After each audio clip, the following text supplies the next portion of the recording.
Ya, hadirin, demikian tadi telah kita ikuti bersama pemutaran film dokumenter Immemorial Perjuangan Dr. M. Natsir. Dan selanjutnya kita akan ikuti orasi ilmiah masih dalam tema yang sama, yaitu Immemorial Perjuangan Dr. M. Natsir, yang akan disampaikan oleh yang terhormat Bapak Dr. Anhar Gonggong. Dipersilahkan.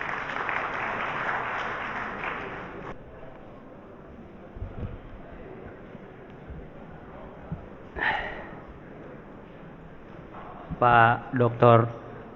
Bahtiar Hamzah sebagai Menteri Sosial dan sebagai Ketua Umum Farmusi.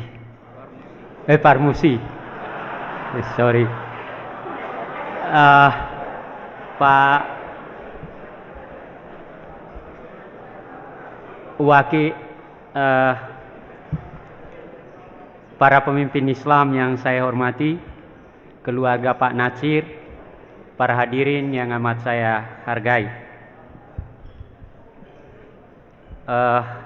Agak grogi juga ketika ada telepon dari Bu Rini mengatakan bahwa Pak Bahtiar Hamzah dalam rangka peringatan atau mensyukuri diberikannya atau dianugerahkannya pahlawan nasional ini kepada Pak Natsir, saya diminta untuk berbicara. Padahal waktu itu saya sementara dalam perjalanan pulang dari Jogja bersama Bung Akbar Tanjung. Di sini ada kawan saya, Bung Mahadi, pernah masuk penjara tahanan beberapa hari di Jogja gara-gara Taman Mini. Para hadirin yang saya hormati, saya ingin memberikan gambaran dalam pengertian refleksi. Oleh karena itu saya akan memulai kata pendahuluan dari orasi ini, makna pahlawan, kesediaan untuk melampaui diri. Setiap tahun pemerintah dan juga mungkin warga masyarakat umum memberikan makna reflektif terhadap para pahlawan karena jasa besar yang mereka berikan semasa hidupnya untuk kemaslahatan bangsa negaranya. Dalam rangka itu, pemerintah melakukan dua kegiatan peringatan yang secara resmi disebut sebagai Hari Pahlawan. Kegiatan yang pertama adalah menganugerahkan gelar pahlawan nasional kepada seseorang yang pantas, yang amat layak menerima gelar tertinggi kepahlawanan itu. Biasanya pemberian gelar pahlawan nasional itu diupacarakan di Istana Negara, dan penyematan pemberian gelar kehormatan yang amat tinggi itu dilakukan oleh Presiden sebagai kepala negara atas nama negara. Tahun ini, pada hari Jumat 7 November 2008, salah seorang warga negara pejuang yang dianugerahi gelar pahlawan nasional itu ialah yang amat terhormat Muhammad Natsir. Ia adalah seorang pemimpin yang tidak sekedar memimpin dalam arti politikus, melainkan juga beliau adalah pemikir bagi bangsanya yang kemudian mampu menjadikan dirinya sebagai negarawan. Tidak semua politikus menjadi negarawan, terlalu sedikit bahkan. Pahlawan nasional bukanlah sekedar sebuah gelar kehormatan yang mengangkat dan memuji seseorang. Gelar terhormat itu diberikan dengan sebuah latar belakang yang bertumpu pada karya. Karya yang tidak hanya karena kecerdasan otak, tetapi juga karena prinsip, sikap teguh yang dipertahankan dengan kesediaan untuk berkorban, kesediaan untuk menderita. Dalam kaitan itu, ketika kita mendengar atau menyebut kata pahlawan, apalagi pahlawan nasional, maka makna utama yang terkandung di dalamnya ialah kesediaan untuk melampaui dirinya. Kesediaan untuk melampaui dirinya itu tentu saja mengandung resiko. Risiko yang tidak hanya berakibat pada diri pribadinya, melainkan juga kepada lingkungan orang-orang terkasihnya, dari orang tua, istri, anak-anak, dan para pengikutnya. Kesediaan untuk melampaui diri itu bukanlah tanpa disadari. Mereka sadar sepenuhnya akan risiko yang akan dan harus dihadapi atas sikap dengan prinsip dan keteguhan hatinya itu. Begitu juga halnya dengan Muhammad Natsir. Dalam perjalanan sejarah modern kita yang melahirkan sejumlah tokoh, pemimpin, pemikir, dan juga politikus yang kemudian menjadi negarawan, Soekarno dan Muhammad Natsir mempunyai tempatnya yang khas. Keduanya adalah pemimpin utama yang dilahirkan di tengah-tengah pencaharian diri sebagai bangsa terjajah oleh sistem feodalistis dan sistem kolonialistis kapitalistis. Pencaharian diri itu berfokus pada hal utama, yaitu menjadi sebuah bangsa yang bersatu di tengah-tengah keberagaman kebinekaan diri yang dilatari oleh sekian ratus etnik dan kerajaan tradisional dengan latar sejarah, adat istiadat, dan kebudayaannya masing-masing. Fokus kedua ialah menjadi bangsa merdeka yang akan menegakkan sebuah negara yang bertegak di tengah-tengah negara-negara merdeka lainnya. Ada hal yang menarik dari kedua tokoh pemimpin ini.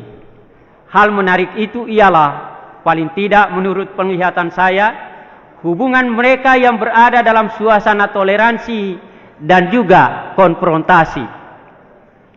Gambaran suasana seperti itu sebenarnya bukan penggambaran dirinya dengan Soekarno atau Bung Karno, melainkan kata-kata Muhammad Natsir dalam pidatonya di dalam Badan Konstituante, di mana beliau meminta seluruh anggota Badan Konstituante untuk berdialog secara terbuka.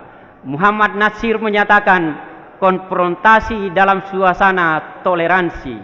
Dan begitulah adanya hubungan Bung Karno dan Muhammad Natsir dalam batas dan tingkatan tertentu. Konfrontasi dalam suasana toleransi. Kalau kita menelusuri perjalanan hubungan keduanya, tampak bahwa sejak tampil dalam periode pencaharian diri sebagai bangsa, periode pergerakan nasional sekitar 1930-an 40-an, mereka telah menciptakan dialog dalam merumuskan hari depan bangsa negara yang mereka cita-citakan, bangsa yang mereka bayangkan. Bukalah kembali dialog mereka tentang posisi agama di dalam negara dan lain sebagainya. Tampak kemudian perbedaan dialogis di antara keduanya berlanjut setelah kemerdekaan dalam situasi krisis keberadaan bangsa negara Indonesia sebagai akibat sikap angkuh kolonialis Belanda karena perang yang dipaksakan oleh kerajaan bangsa Belanda terhadap bangsa negara Indonesia. Keduanya menempatkan toleransi agar persoalan besar yang dihadapi bangsa negara menjadi beban mereka berdua. Mereka berdua tampil di depan rakyat sebagai pemimpin yang bersedia melampaui dirinya dalam arti menyingkirkan perbedaan-perbedaan sikap mereka. Mereka menampakkan toleransi agar secara bersama dapat menghadapi krisis besar yang terjadi ketika itu.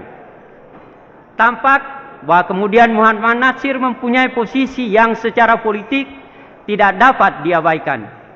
Setelah kemerdekaan, beliau adalah seorang pemimpin partai yang memperoleh dukungan pengikut yang besar dari masyarakat. Dalam kaitan itulah, hubungan antara Presiden Soekarno dengan Muhammad Natsir terjalin dalam suasana toleransi. Beliau kemudian diangkat sebagai Menteri Penerangan, dan dengan demikian hubungan antara Menteri dengan Presiden terjalin dalam suasana etika hierarkis jabatan publik.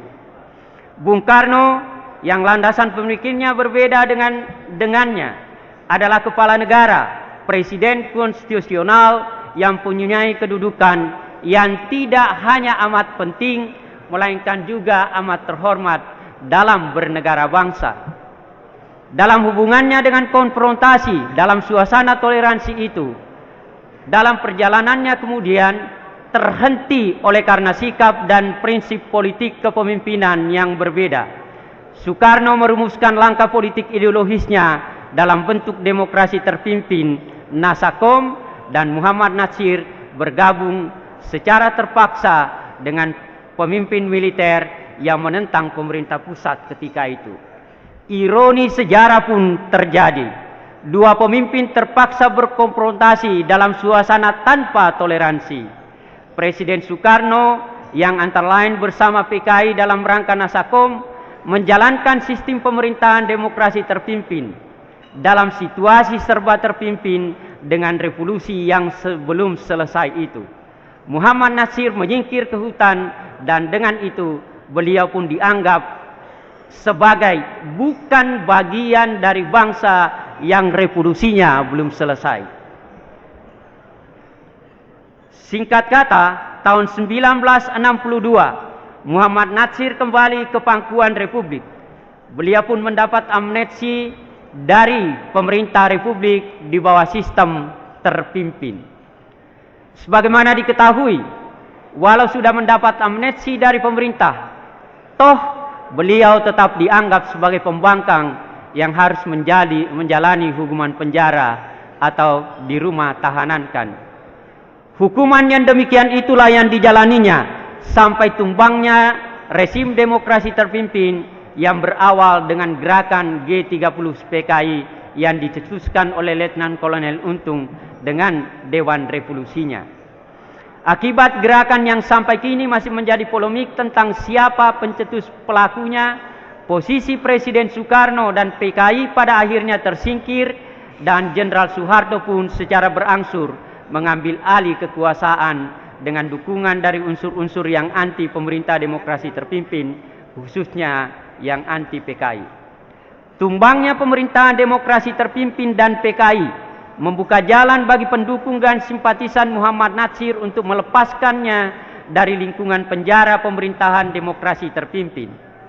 Di awal tahun 1966, Muhammad Natsir pun dibebaskan dari rumah tahanan. Harapannya pun merebak kembali ke arena politik, dan menurut Tempo, laporannya tentang 100 tahun Muhammad Natsir pada edisi 14 20 Juli 2008 mengatakan bahwa memang memungkinkan itu dapat terjadi sesuai dengan janji seorang terdekat Jenderal Soeharto, yaitu Sujono Humardani, yang berjanji akan memberikan keleluasaan kepada Natsir dalam melakukan gerakan politik. Tetapi menurut Tempo, janji itu bohong belaka. Dengan penolakan pemerintah Orde Baru pimpinan Jenderal Soeharto untuk memberinya ruang politik, maka sebagai seorang pemimpin pejuang, beliau tidak kehilangan prinsip. Bahkan beliau kembali kepada prinsip awal perjuangannya dalam periode pergerakan nasional, yaitu sebagai pendidik dan pendakwah. Bukankah Hasan dan Surkati, dua gurunya yang amat dihormatinya, adalah pendidik sekaligus pendakwah?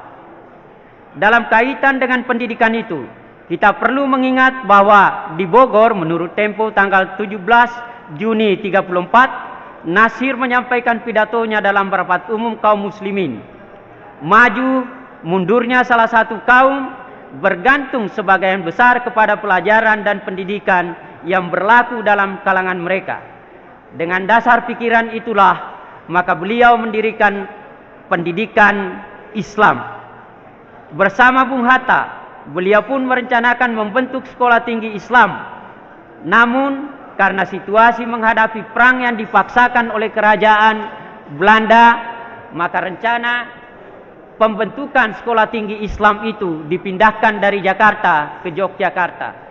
Sekolah tinggi itulah yang sekarang dikenal sebagai Universitas Islam Indonesia di Yogyakarta.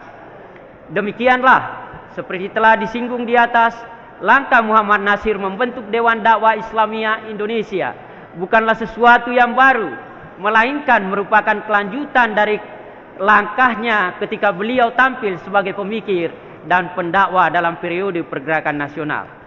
Tampak pula bahwa kegiatan dakwahnya tidaklah terbatas di dalam negeri saja. Langkahnya pada tingkat internasional pun berlangsung secara amat giat. Beliau dihargai oleh para pemimpin-pemimpin di Asia Tenggara, negara-negara Asia lainnya, dan juga pemimpin-pemimpin negara Islam di negara-negara Arab. Beliau telah mendapatkan penghargaan yang amat terhormat dari Raja Saudi